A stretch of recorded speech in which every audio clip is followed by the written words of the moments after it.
5 चौंकाने वाली तस्वीरें। पहली तस्वीर चीन के वेंजन शहर से, जहां पर एक ट्रक हादसे का शिकार हुआ। खाई में मिट्टी पलटाते समय इस ट्रक का संतुलन कैसे बिगड़ा, देखिए।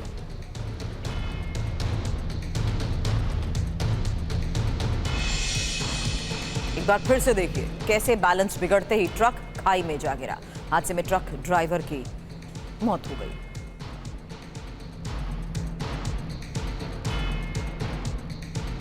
दूसरी तस्वीर लेबनान से, बैरूत के एक रिहायशी इलाके पर इजराइल ने मिसाइल हमले को अंजाम दिया। उसी वक्त की यह तस्वीर। जिस जगह पर हमला हुआ वो इमारत घनी आबादी में मौजूद थी और मिसाइल स्ट्राइक से 10 मिनट पहले इमारत को खाली करने का आदेश भी दिया गया। उसके बाद मिसाइल बरसा दी गई। हमले में पूरी इमारत कैसे धराशायी हुई, देखिए।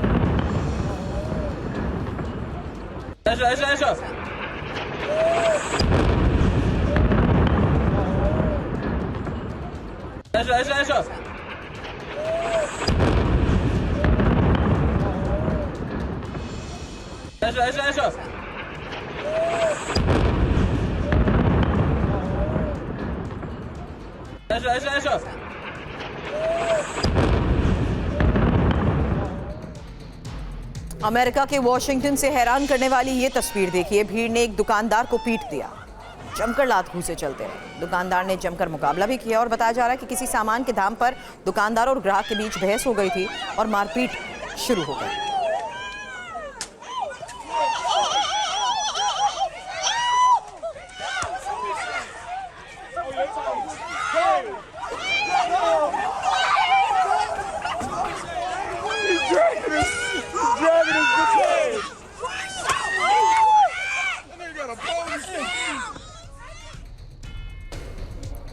अब तस्वीर आपके सामने मनिए टाइफून के उस कहर की।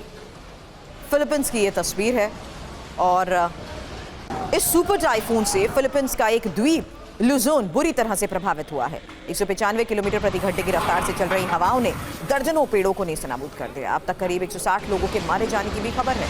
फिलीपींस एक महीने में छठे तूफान का सामना कर रहा है।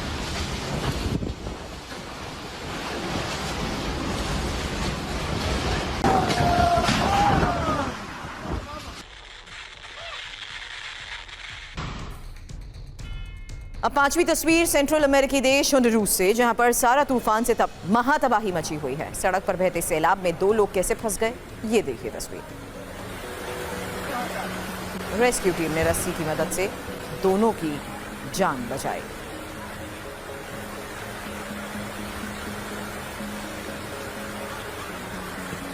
देश की राजधानी दिल्ली में वायु प्रदूषण का स्तर बेहद गंभीर श्रेणी में पहुंच गया है। हालात दिन ब दिन बदतर होते जा रहे हैं।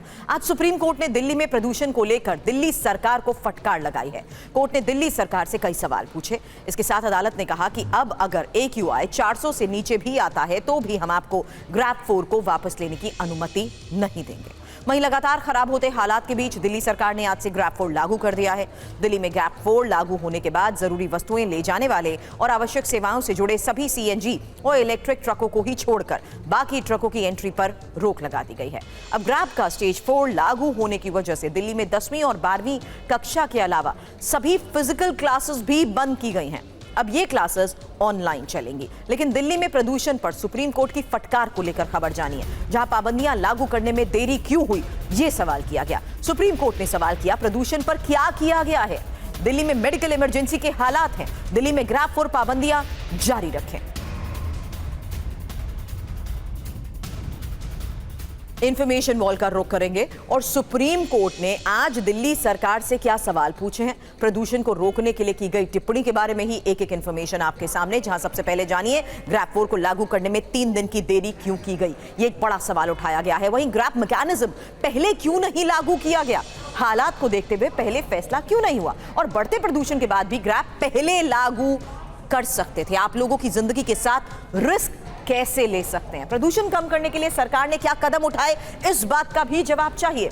हालांकि और क्या क्या कहा गया है ये भी जान लीजिए, क्योंकि सुप्रीम कोर्ट ने राजधानी में प्रदूषण की हालत जिस तरीके से बेहद गंभीर हो गई है उसको लेकर बड़ी बात कही है। दिल्ली में मेडिकल इमरजेंसी जैसे हालात बताए हैं। AQI 400 से नीचे भी आया तो भी अब ग्रैप 4 वापस नहीं होगा और अदालत की अनुमति के बिना तो ग्रैप 4 को वापस नहीं लेंगे।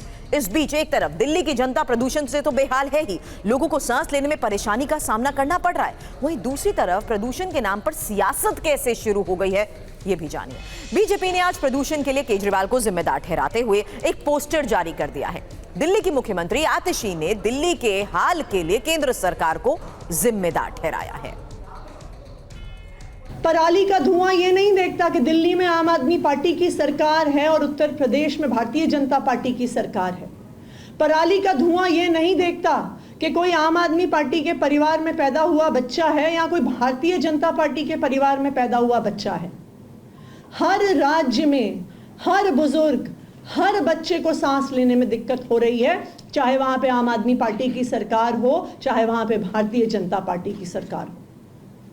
यह केंद्र सरकार की जिम्मेदारी है कि जब देश भर में पराली जलाने की वजह से एक मेडिकल इमरजेंसी हो गई है तो केंद्र सरकार को सामने आना पड़ेगा, केंद्र सरकार को कदम उठाना पड़ेगा। यह उनकी जिम्मेदारी है। मेरी केंद्र सरकार से यही अपील है कि राजनीति करना बंद करें, सामने आए, कदम उठाएं और नॉर्थ इंडिया के सभी राज्यों में पराली जलाने की इन घटनाओं को कम करें।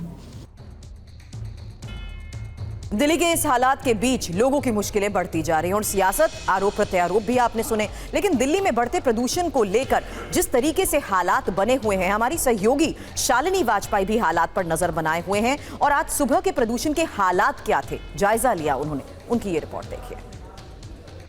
दिल्ली में आज एयर पोल्यूशन बहुत गंभीर श्रेणी में पहुंच चुका है और इस वक्त सांस लेना मुश्किल है। और मैं यहाँ पर हूँ अक्षरधाम पर और आप सबसे पहले तस्वीरों में देखिए कि क्या स्थिति है अक्षरधाम से। ऐसा लग रहा है कि आप अगर दूर से तस्वीरों में देखेंगे तो आपको कुछ भी नज़र नहीं आएगा, सिर्फ रोड दिखेगी, लेकिन साइड में अगर आप देखें अक्षरधाम बिल्कुल गायब है। और रोड पे जो लोग चल रहे हैं देखिए कितनी मुश्किलों से चल पा रहे हैं, स्पीड बहुत कम है क्योंकि धुंध बहुत ज़्यादा है आज। और एक धुंध की मोटी चादर कहेंगे कि दिल्ली एनसीआर के चारों तरफ छाई हुई है और दिल्ली का हाल तो बहुत ही ज़्यादा खराब है। वो आप साफ साफ तस्वीरें बता रही है कि दिल्ली इस वक्त किस स्थिति में है, दिल्ली का दम घुट रहा है और हालात क्या हैं वो आप तस्वीरों में देख सकते हैं। आज का एयर क्वालिटी इंडेक्स की अगर मैं बात करूं डेटा के हिसाब से तो सेंट्रल पोल्यूशन कंट्रोल बोर्ड जो खुद डेटा जारी करता है उसके समीर ऐप के मुताबिक आज दिल्ली का एयर क्वालिटी इंडेक्स जो है वो 481 है, 481, जो कि बहुत गंभीर श्रेणी में बताया जाता है। तो दिल्ली में फिलहाल अभी सांस लेना मुश्किल है और ख़ास तौर से वो लोग जो पहले से बीमार हैं उनके लिए तो ये दिन बिल्कुल ही जानलेवा हो सकते हैं। और जो लोग स्वस्थ हैं, डॉक्टर्स का कहना है कि स्वस्थ लोग भी इस वक्त सुबह और शाम के वक्त बिल्कुल भी बाहर ना निकलें, क्योंकि स्वस्थ लोग भी अगर सुबह शाम निकलेंगे तो वो बीमार हो सकते हैं, उनको सांस की दिक्कत हो सकती है, खांसी आ सकती है। तो ये डॉक्टर्स की तरफ से तमाम जो लोगों को इस तरह से बोला जा रहा है कि जहाँ तक हो सके इस वक्त बाहर बिल्कुल ना जाए। हालात जो दिल्ली के हैं उसको देखते हुए दिल्ली में ग्रैब 4 सुबह 8 बजे से लागू कर दिया जाएगा। तो दिल्ली में प्रदूषण की मार के बीच ग्रैब को लेकर बड़े फैसले लिए गए हैं। अब ग्रैब क्या है? Graded response action plan. और दिल्ली के हालात को देखते हुए ग्रैब 1 लागू किया गया 18 अक्टूबर। आपको बता दें ग्रैब 1 तब लागू किया जाता है जब पुअर एयर क्वालिटी होती है। फिर दिल्ली के हालात को देखते हुए 22 अक्टूबर को फैसला लिया गया ग्रैब 2 को लेकर। ग्रैब 2 यानी वेरी पुअर, और भी हालात खराब होते हुए जब नजर आते हैं। वहीं 15 नवंबर ग्रैब 3 जब सिवियर एयर क्वालिटी हो जाती है, यानी लोगों के ऊपर इसका असर पड़ता हुआ अब साफ तौर पर नजर भी आता है। वहीं अब 18 नवंबर जब ग्रैब 4 को लेकर हालात जिस तरीके से AQI को मॉनिटर करते हुए देखा जा रहा है कि आंकड़े अब 400 क्या 500 के नजदीक पहुंचते हुए दिल्ली के हालात को बद से बदतर बना चुके हैं। इसीलिए अब ग्रैब 4 को लेकर भी फैसला लिया जा चुका है। तो खतरनाक प्रदूषण की वजह से ग्रैब 4 दिल्ली में लागू हो चुका है। ऐसे में दिल्ली ट्रैफिक पुलिस प्रतिबंधित वाहनों का चालान भी काट रही है। हमारी संवाददाता शालिनी वाजपेयी की ये एक और रिपोर्ट देखिए। दिल्ली में प्रदूषण बेहद गंभीर श्रेणी में पहुंच गया है, इसलिए ग्रैब BS4 लागू किया गया है आज सुबह 8 बजे से, तो इसके तहत चालान हो रहे हैं। आज जो भी ट्रक, जो भारी वाहन हैं और वो BS4 वाले हैं, तो यहाँ उनको रोककर उनका चालान किया जा रहा है। खासतौर से वो ट्रक जो कि एसेंशियल सर्विसेज में नहीं है, जो कोई ज़रूरी सामान लेकर नहीं जा रहे हैं, उनका चालान हो रहा है। देखिए, इनका भी चालान हुआ। ये ट्रक लेकर यहाँ पर आए थे, इनका ट्रक खाली ट्रक है, इसमें कोई भी सामान नहीं है, तो इनके ट्रक का चालान किया गया। अगर इसमें कोई ज़रूरी सामान होता, एसेंशियल सर्विसेज में लगे हुए ट्रक होते, तो इनका चालान नहीं होता। तो देखिए, ये ITO के पास यहाँ पर जो ट्रैफिक पुलिस है वो चालान कर रही है, और ये वो भारी वाहन है, भारी वाहनों पर, खासतौर से मध्यम और भारी वाहन जो कि CNG नहीं है और EV वाहन नहीं है, उनको यहाँ पर रोका जा रहा है। खासतौर से ट्रक पर खास नज़र है, और उसके अलावा BS4 और BS3 कार भी अगर आप लेकर आते हैं तो उस पर भी चालान होगा और उस पर जुर्माना भी लगाया जाएगा। जिस तरह से इनका चालान हुआ, हम इनसे बातचीत भी करेंगे। कितने का चालान हुआ है? 40,000 रुपये का। BS4 आपकी इंजन है, इस वजह से चालान किया गया है? हाँ जी।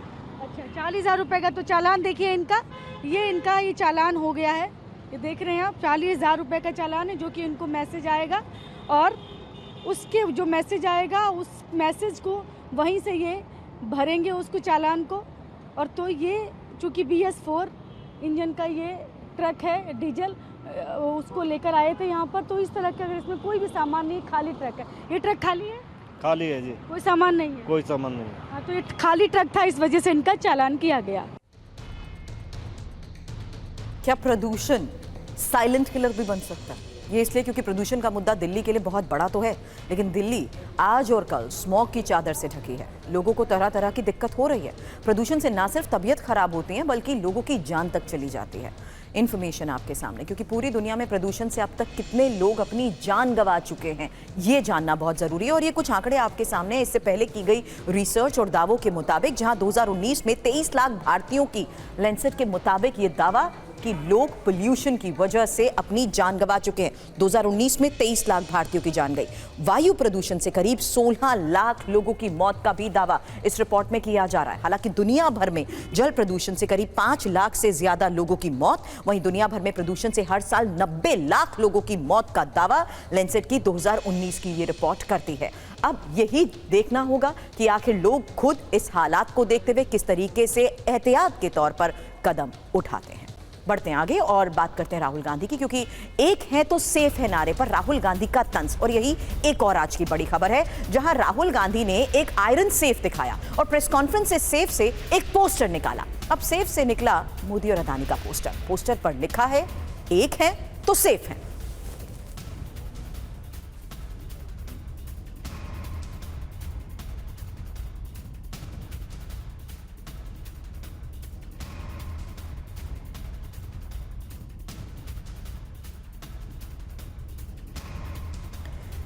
ये राहुल गांधी की तरफ से मुंबई में अब से थोड़ी देर पहले हुई प्रेस कॉन्फ्रेंस की तस्वीर आप देख रहे हैं। प्रेस कॉन्फ्रेंस की शुरुआत में राहुल गांधी ने कहा कि पत्रकारों से कहा कि आघाड़ी की सरकार बनी तो महिलाओं के लिए, किसानों के लिए, बेरोजगारों के लिए क्या क्या काम करेंगे। इसके बाद राहुल गांधी ने पत्रकारों से कहा कि वो कुछ देर रुक जाएंगे। तभी प्रेस कॉन्फ्रेंस के बीच एक बॉक्स आया जो सफेद कपड़े से ढका था। इस सफेद कपड़े को राहुल गांधी ने हटाया तो अंदर से लॉकर यानी सेफ था। लॉकर के अंदर से राहुल गांधी ने 2 पोस्टर निकाले, एक में मोदी और अदानी की तस्वीर और लिखा एक है तो सेफ है। दूसरे पोस्टर में धारावी का मैप था। तो क्या था, वो was नारा दैट मोदी जी के, एक है तो सेफ है। क्या है? एक है तो सेफ है। एक है तो एक है तो सेफ है। हाँ, ये देखिए।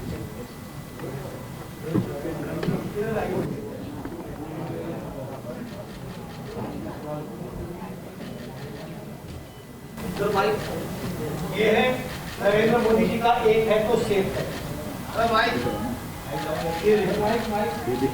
एक है तो सेफ है।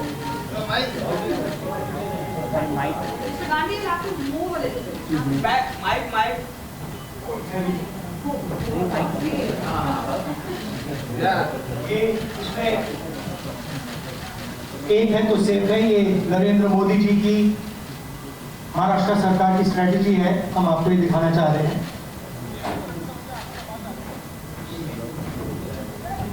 खुलता है।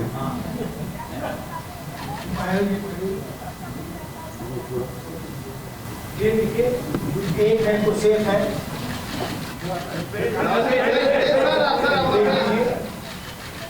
और ये स्ट्रेटजी का लक्ष्य है। देखिए, एक है तो सेफ है, धारावी का मैप है, ये भी पूरा पोर्शन। ये 1 लाख करोड़ रुपए का धंधा चल रहा है। ये आप देखिए, हमारे प्रधानमंत्री जी और अदानी जी एक साथ खड़े हैं, एक है तो सेफ है, और ये लक्ष्य तो उन्होंने अपना नारा दिया है। हम उनका थोड़ा नारे को आपको समझाना चाहते हैं।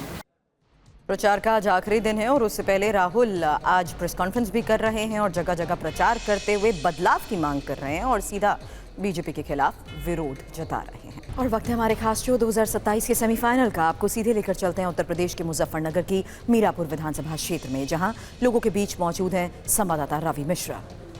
नमस्कार, स्वागत है आपका। मैं हूं आपके साथ रवि मिश्रा और मेरे पीछे जो आप धारा देख रहे हैं ये गंगा की धारा है। हम मौजूद हैं शुक्रताल में। शुक्रताल का घाट जो मुजफ्फरनगर में भक्तों के लिए, श्रद्धालुओं के लिए बहुत ही प्रसिद्ध है, बहुत ही सम्मानीय है और हर बार यहाँ पर श्रद्धालु आते हैं ताकि गंगा की धारा में डुबकी लगाएं, पुण्य कमाएं। लेकिन इस वक्त उत्तर प्रदेश में उपचुनाव का माहौल है और जितनी भी पार्टियां हैं, जितने भी नेता हैं, वो वोटों की डुबकी लगाकर इस चुनाव में जीत हासिल करना चाहते हैं। तो देखिए, 2027 का जो ये सेमीफाइनल है उसके तहत हम आज मीरापुर विधानसभा क्षेत्र में हैं। आज चुनाव प्रचार का आखिरी दिन है, लेकिन ठीक उसके पहले मीरापुर की जनता, यहाँ के नेताओं का मन टटोलने के लिए हम यहाँ पर आज मौजूद हैं। करेंगे अपने कार्यक्रम की शुरुआत, लेकिन सबसे पहले मैं चाहूंगा जोरदार तालियों के साथ हम एक दूसरे की हौसला अफजाई करें और तालियों के साथ इस कार्यक्रम की हम करते हैं शुरुआत। हमारे साथ यहाँ पे स्थानीय नेता और जनता यहाँ की मौजूद है। सबसे पहले मैं आपका परिचय करा दूं। हमारे साथ देखिए, अभिषेक चौधरी बीजेपी की तरफ से आए हैं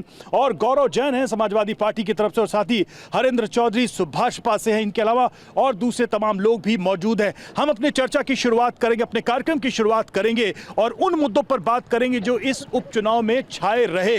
तो सबसे पहला सवाल मेरा बीजेपी से ही है। क्या बड़ा मुद्दा है मीरापुर में, चल क्या रहा है और क्या वो जो बटेंगे कटेंगे का असर यहाँ भी है या फिर जमीनी मुद्दे हैं कुछ? देखिए, मीरापुर विधानसभा उपचुनाव होने जा रहा है। राष्ट्रीय लोकदल की ये सीट खाली हुई है, तो राष्ट्रीय लोकदल का यहाँ हक बैठता है। जहाँ की जनता ने जो लोकदल का ही विधायक बनाया था, उसी के बच्चे हुए 2.5 साल बच्चे हैं, तो यहाँ की जनता भी उसी लोकदल के को ही कोटे में वो 2.5 साल की भारतीय जनता पार्टी और जो उसके साथ अलायंस में हमारे राष्ट्रीय लोकदल है, प्रत्याशी बहन मिथिलेश पाल को ही यहाँ पे चुनाव लड़ाने जा रही है, जिताने जा रही है। एक और बात है, यहाँ 2009 में उपचुनाव हुआ था, उस समय भी बहन मिथिलेश पाल को भली कैंडिडेट है 2.5 साल मिले थे और किसी भी विधायक को 5 साल का कार्यकाल होता है, तो 2.5 पहले मिले थे, 2.5 अब। इसी मिला के पूरी जनता, इस क्षेत्र की जनता बहन मिथिलेश पाल को पूरा 5 साल का कार्यकाल देने जा रही है। इतनी बेचैनी क्यों है इस उपचुनाव को लेकर? खासकर मैं देख रहा हूं बीजेपी में खुद योगी आदित्यनाथ ने ऐसा लग रहा है कि कमान संभाल ली इस उपचुनाव की। क्या लोकसभा में जो कुछ भी हुआ उत्तर प्रदेश में उसी का असर है? देखिए, माननीय मुख्यमंत्री जी प्रदेश के नेता हैं। मुख्यमंत्री जी यहाँ पर एक ही बार आए हैं। बेचैनी कुछ नहीं है, बहुत आराम से चुनाव चल रहा है। बेचैनी आप देखिए, सड़कों पे नेता धक्के खा रहे हैं। हमारे रेल तो एक आए और रैली करके चले गए। यहाँ आज रोड शो हो रहे हैं। चुनाव का आखिरी दिन, अभी तक जहाँ इस समय खड़े हैं, एक पार्टी के राष्ट्रीय नेता का तो हेलीकॉप्टर भी नहीं उतरा अब तक आ ही नहीं पाए। तो रोड शो पे उनके कार्यकर्ता इंतजार कर रहे हैं। 5 बजे प्रचार खत्म हो जाएगा, फॉर्मेलिटी करनी है। सबको पता है कि भारतीय जनता पार्टी और अलायंस राष्ट्रीय लोकदल भारी बहुमत से बहन मिथिलेश पाल इस विधानसभा को जीतने जा रही है, इसमें कोई दो राय नहीं है। मुजफ्फरनगर खासकर मीरापुर में ये कहा जाता है कि समाजवादी पार्टी की नजर सबसे ज्यादा मुस्लिम वोट बैंक पर रहती है। क्या लग रहा है आपको, क्या सिर्फ मुसलमानों के वोट के सहारे इस चुनाव में नैया पार लगेगी? देखिए, चुनाव मतलब वोट बैंक से नहीं है। पीडीए जो समाज है, पिछड़ा और दलित और अल्पसंख्यक तमाम लोग, ये वोट बैंक नहीं है, ये तमाम एक स्ट्रेटेजी है। और ये तमाम लोग रोटी, कपड़ा, मकान, सड़क, सुरक्षा, बिजली, पानी, छात्र, नौजवान, किसान के मुद्दे पर वोट करना चाहते हैं। यहाँ मोरना मिल का मुद्दा है। बहुत समय से यहाँ के लोग मोरना मिल के लिए मांग कर रहे हैं, लेकिन सरकार का कोई ध्यान नहीं किया। आज के नेता गठबंधन में चले गए। समाजवादी पार्टी के गठबंधन में सीट जीती थी और एक बहुत बड़ा छल हमारे साथ हुआ और वो छोड़ के चले गए। जनता उस छल से अपने आप को ठगावा महसूस कर रही है। सुंबुल राणा जी एक साफ छवि की प्रत्याशी हैं। चूंकि यहाँ के लोगों ने उत्पीड़न सहा है, सत्ताधारियों के द्वारा जो उत्पीड़न किया, ऐसा लग रहा है आरएलडी का जाना अभी भी टीस है मन। नहीं, आरएलडी के नेता भले ही कहीं चले गए, लेकिन ये चुनाव चरण सिंहवादी लोग लड़ रहे हैं। यहाँ की जनता चरण सिंहवादी, लोहियावादी, मुलायम सिंहवादी लोगों के साथ यहाँ पर घुल मिल चुके हैं और वोटर ने मन बना लिया है सुंबुल राणा जी को जिताकर विधानसभा में भेजने का। आप लोग चुनाव किस लिए लड़ रहे हैं? इनको हराने के लिए, उनको हराने के लिए? हम ये खेल खराब कर रहे हैं। हम चुनाव लड़ रहे हैं समाजवादी को हराने के लिए। हाँ। साफ साफ बिल्कुल एनडीए के प्रत्याशी को जिताने के लिए चुनाव लड़ रहे हैं और समाजवादी को हराने के लिए चुनाव लड़ रहे हैं, सबक सिखाने के लिए चुनाव लड़ तो रहे हैं। मुद्दे क्या है, क्या कह रहे हैं आप लोग जनता से? मीरापुर की जनता से क्या? विकास का मुद्दा है, मोरना मिल के विस्तारीकरण का मुद्दा है, विस्तारीकरण होगा, 101% होगा। और इसके अलावा सुरक्षा का मुद्दा है, बिजली पानी का मुद्दा है। सरकार बढ़िया चल रही है पिछले 7-8 साल से। देखिए, मेरा नाम रामपाल मांडी है और मैं सुहेल देव भारतीय समाज पार्टी का राष्ट्रीय उपाध्यक्ष के साथ साथ नवराज्य निर्माण महासंघ का राष्ट्रीय कार्यवाहक राष्ट्रीय अध्यक्ष भी हूँ। सही मायने में तो चुनाव हो रहा है कि एनडीए का और समाजवादी पार्टी का दोनों की टक्कर है, बाकी तो कोई बीच में नहीं है। बीच नहीं हो, में वैसे भी यहाँ हाँ, बीच में तो कटवा लोग हैं, लेकिन बहुत संभावना ये है वोट कटवा। हाँ, वोट कटवा है। बाकी तो उम्मीद ये है कि मिथिलेश पाल जी भारी मतों से चुनाव जीत रही हैं और सही मायने में इस प्रदेश के सब लोग वोट की राजनीति कर रहे हैं, चाहे कोई भी दल हो। लेकिन इस प्रदेश का विकास तब हो तब ये प्रदेश 4 भागों में बांटा जाए। इससे पहले इस प्रदेश का विकास होने वाला नहीं है, क्योंकि अमेरिका में 35 करोड़ जनता है और 52 राज्य हैं जो, और उत्तर प्रदेश की जनता 35 करोड़ के करीब है। यहाँ 4 बंटवारे होने चाहिए, 4 प्रदेश के बंटवारे होने चाहिए। और बल्कि जहाँ जहाँ हम लोग तो महाराष्ट्र में भी लड़ रहे हैं कि विदर्भ में भी अलग राज्य बनना चाहिए। और इस काम को अगर कोई ईमानदार से कर रहा मतलब प्रदेश के बंटवारे का, तो उस नेता का नाम है। कुछ और क्या लगता है, क्या बड़े मुद्दे हैं इस बार के यहाँ के चुनाव में? बस लग रही थी 5 साल में ये दूसरा चुनाव आ गया मीरापुर। हाँ, मिथिलेश पाल बनेगी यहाँ से। हाँ? मिथिलेश पाल बनेगी। क्यों लग रहा है आपको ऐसा? जनता का रुख है जी इधर। हाँ, क्या करना चाह रहा है? चुनाव के बारे में यहाँ तो सपा कह रही है कि हम जीत रहे हैं, कोई नहीं रोक रहा। बीजेपी के वाले कह रहे हैं कि हम जीत रहे हैं, कोई नहीं रोक रहा। उधर ओवैसी साहब बीच बीच में आ रहे हैं। सही बात है। किधर की हवा है? देखो, हवा तो जब वोट खुलेंगी तभी पता चलेगा। बाकी जो है सभी लोग कह रहे हैं अच्छी बात है, जो भी जितनी मेहनत करेगा वो उसको वोट उतना मिल जाएगा। लेकिन हम लोग कह रहे हैं, हमारे नेता मेहनत कर रहे हैं, हम रात दिन मेहनत कर रहे हैं। नहीं तो मुद्दे क्या है, किस मुद्दे पे? मुद्दे वही हैं, बेरोजगारी, महंगाई, गरीबी, लाचारी, जो शोषण हो रहा है गरीबों के साथ। तो बटेंगे तो कटेंगे मुद्दा नहीं है? नहीं, ना तो बटेंगे ना कटेंगे, एक साथ लड़ेंगे और जीतेंगे। बोलिए क्या कह रहे हैं? ये कि हमारी मिथिलेश पाल जीत कर आएगी हमेशा। जय श्री राम, जय श्री राम। मिथिलेश पाल हकीकत जीत के आएगी। मिथिलेश पाल हम जिंदाबाद। मिथिलेश पाल। मिथिलेश पाल, आप कुछ कहना चाह रहे हैं? मिथिलेश पाल जीतेंगी। विकास का मुद्दा है, सुरक्षा का मुद्दा है, इसलिए आरएलडी को वोट देंगे। माननीय मुख्यमंत्री 3-4 बार हमारे यहाँ चुके हैं। तो आरएलडी के इधर या उधर जाने से कोई फर्क नहीं पड़ेगा? ना कोई फर्क। पहले सपा के साथ कोई फर्क नहीं पड़ता जी सर। आरएलडी जीत रही है, मिथिलेश पाल भारी मतों से जीतेगी। हम बीजेपी के साथ थे, साथ हैं, साथ रहेंगे। और हमारे यहाँ से गठबंधन से जो प्रत्याशी आ रही है, मिथिलेश पाल जी आ रही है, 100% जीत के जाएगी यहाँ से। ये हमारा यहाँ एक चीज जो इस पूरे चुनाव में छाई रही, जब जो समाजवादी पार्टी की तरफ से भी आरोप लगाया जा रहा है कि बीजेपी विभाजनकारी जो स्लोगन है, वो संदेश है, वो देकर लोगों में डर पैदा करके वोट जमा कर रही है, और खासकर हिंदुओं में। तो मतलब योगी आदित्यनाथ मुख्यमंत्री हैं, ऊपर केंद्र में भी भाजपा है, हिंदुओं को किस बात का डर? देखिए, मेरे सम्मानित साथी शायद अभी भूल जाते हैं, मैंने समाजवादी पार्टी का ट्वीट निकाला है 5 तारीख का, और समाजवादी पार्टी ने ये ट्वीट किया है, टालेंगे तो बुरी तरह हारेंगे। पूरे प्रदेश के अंदर गंगा स्नान जैसा महापर्व मनाया जाता है, और पूरे प्रदेश में गंगा, जहां हम खड़े हैं शुक्रताल, यहाँ पूरे आस्था का केंद्र है। जब ये सम्मानित नेता अखिलेश यादव जी, पूरे प्रदेश के अंदर चुनाव टाला गया सिर्फ गंगा स्नान की वजह से, और ये कह रहे टालेंगे तो बालेंगे।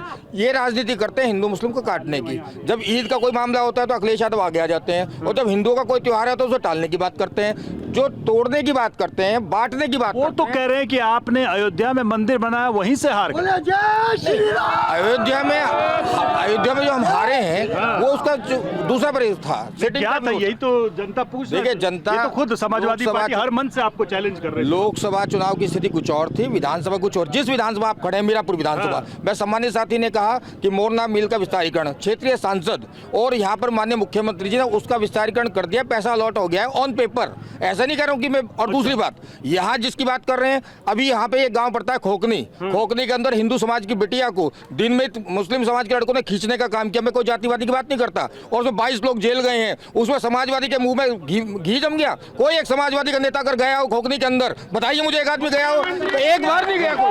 देखिए, ये जब भी बात करेंगे, आप अपनी बात कर ली, फिर एक सवाल भी है मेरा। हाँ, ये जब भी बात करेंगे नफरत की, बंटवारे की बात करेंगे, मैं इनके इस बातों का भी जवाब दूंगा। पहले मैं एक बात बता दूं, आप जिस रास्ते से यहाँ शुक्रताल में आए हैं, ये रास्ता लेने जितनी यहाँ की सड़कें थी, यहाँ का नौजवान बहुत मेहनती नौजवान है, जो नौकरियों में जाने के लिए बहुत मेहनत करना काम करता था। सुबह 4 बजे से नौजवान दौड़ लगाना शुरू कर देता था और बहुत मेहनत करके नौकरियों में जाने का प्रयास करता था। फौज में जाना चाहता था, नौकरियों का मुद्दा है यहाँ। फौज में जाना चाहता था, पुलिस में जाना चाहता था, लेकिन आज आप खुद चेक कर लीजिएगा सुबह आके कि सड़कें सूनी हो गई। 2014 के बाद, फिर 17 के बाद। बताइए, जैसे ये शुक्रताल में देख रहा हूँ, मतलब यही इसी जगह जहाँ पे हम खड़े हैं, मेरी बात बीच में रहेगी। आज यहाँ का नौजवान 2014 और 17 के बाद नौकरियों के लिए तरस गया। यहाँ का नौजवान बेरोजगार नौजवान है। दूसरा बिंदु, आज किसान आंदोलन जब दिल्ली के अंदर हुआ तो मीरापुर किसानों के आंदोलन में सहयोग करने वाला सबसे प्रमुख विधानसभा क्षेत्र था। और क्या हुआ? किसानों के आंदोलन को एमएसपी का वादा करके उठा दिया। और जब एमएसपी की मांग के लिए, उस वादे का सवाल करने के लिए किसान निकला, तो शंभू बॉर्डर पे गोलियां और हथगोले चलने का काम, अश्रु गैस के गोले चलने का काम किसानों को पड़ा। किसानों को अरे माननीय, कैसी बात कर रहे हैं? एक ये बात कर रहे थे कोई घटना वाली। इनकी भाजपा का एक नगर अध्यक्ष सहारनपुर के अंदर 2 लड़कियों को सरेआम अपहरण करता हुआ पकड़ा गया। लड़कियों ने शोर मचाया, जनता ने पकड़ के उसको धुना, पुलिस को देना। अरे मान्यवर, ये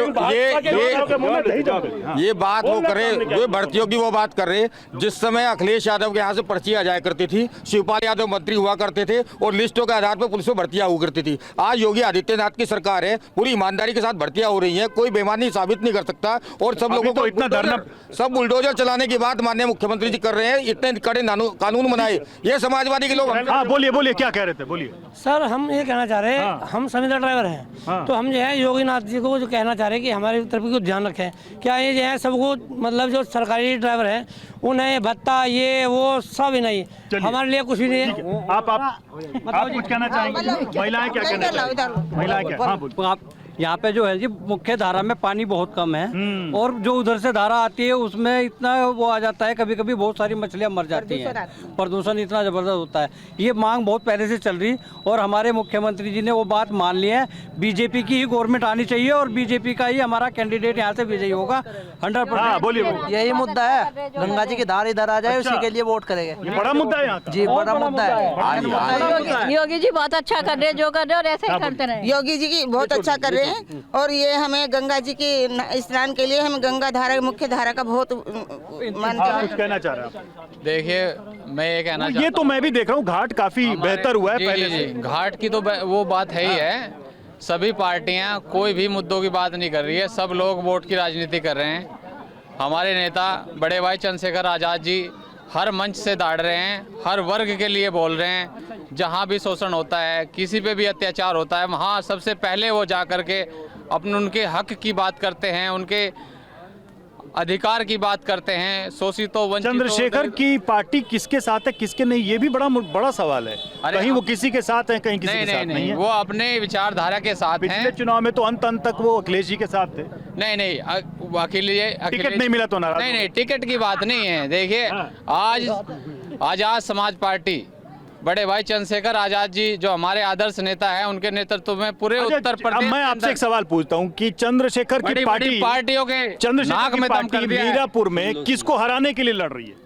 किसको हराने के लिए? किसको हराने के लिए? अरे सारी, क्योंकि वो तो दोनों कह रहे हैं कि हम जीत रहे हैं, तो आप किसको हरा रहे हैं? आपको पता चल जाएगा जिस दिन वोट खुलेगा। अरे आज का हरा रहे हैं, बीजेपी को हरा रहे हैं, किसको हरा रहे हैं? अरे हमारी तो सीधी सत्ता, जो सत्ता में पार्टी है उसको पता चल जाएगा। ठीक है। लेकिन अगर मैं सीधे पूछूं, अब जरा इस कॉन्स्टिट्यूएंसी की बात कर ले, यहाँ के बड़े मुद्दे क्या हैं और क्या बीजेपी की सरकार को इतना विश्वास है, आप लोगों को इतना विश्वास है कि आपने जो काम किया मीरापुर की जनता आपको समर्थन देगी, या फिर सिर्फ आरएलडी के भरोसे आप लोग हैं मैदान? देखिए, मीरापुर का बहुत महत्वपूर्ण स्थान है, सुख तीर्थ। यहाँ पे महाराज जी ने इसको ट्रस्ट बनाने का काम किया, सुख तीर्थ ट्रस्ट बनाया। यहाँ पर तीर्थ वो बनाया आपका तीर्थ स्थल का इसको दिया है, और बहुत जल्दी यहाँ विकास कार्य। इसके अलावा वो कह रहे थे सड़कों में कमी मिले हैं, 80 सड़कें मील का विस्तारीकरण हो चुका। मेन रास्ता जो यहाँ से बीआईटी से लेकर वीआईटी तक जाता है, मेन रास्ते बनाए गए। दूसरी बात, एक चीज विकास में तो कोई कमी छोड़ी ही नहीं। ये जो प्रत्याशी की बात, जल्दी की नहीं, मैं अपनी बात कर रहा हूँ। जिनका जो प्रत्याशी है 2013 के दंगे का आरोपी कादिर राणा, उसका पुत्र वधू यहाँ चुनाव लड़ रही है। ये हमारी candidate Bharatiya Janata party candidate, सबसे भली कोई मुकदमा दर्ज नहीं, सचारों हर वर्ग में उसकी वोट है। और कादिर राणा के हथियारों की खेप पकड़ी गई उसके यहाँ चुनाव के बाद। इसमें उसके बाद उससे बड़ा आतंकी, उससे बड़ा गुंडा कोई क्षेत्र में है नहीं। जवाब देखिए, ये भाजपा के लोग चाहे टॉप लेवल से लेकर निचले स्तर तक के नेता झूठ बोलने में हिचकिचाते नहीं। पहली बात, सुम्बुल राणा जी पर कोई मुकदमा नहीं है, एक फर्जी मुकदमा फर्जी हमारी प्रत्याशी सुम्बुल राणा है, एक फर्जी मुकदमा यहाँ की पुलिस ने जबरदस्ती सत्ता की तानाशाही में दर्ज करने का काम किया। दूसरी बात, इनके मुख्यमंत्री मन से बोल गए हथियारों की खेप पकड़ी गई। मैं पूरी भाजपा को चुनौती देता हूँ, दिखाए कहाँ पकड़ी गई वो हथियारों की खेप। तीसरी बात, खेप पकड़ी गई, पूरी चुनौती देता हूँ, पूरी पुलिस सरकार को चुनौती देता हूँ, बताओ कहाँ पकड़ी गई खेप। चौथी बात, एक बात हो, बहुत सफाई से झूठ बोल रहे हैं यहाँ पे भाजपा के लोग। ये गंगा की धार हमारे सामने, ये सुकरताल एक हमारा पवित्र आस्था का केंद्र है। यहाँ पे बाढ़ आई हुई थी, ओवरफ्लो था पानी का।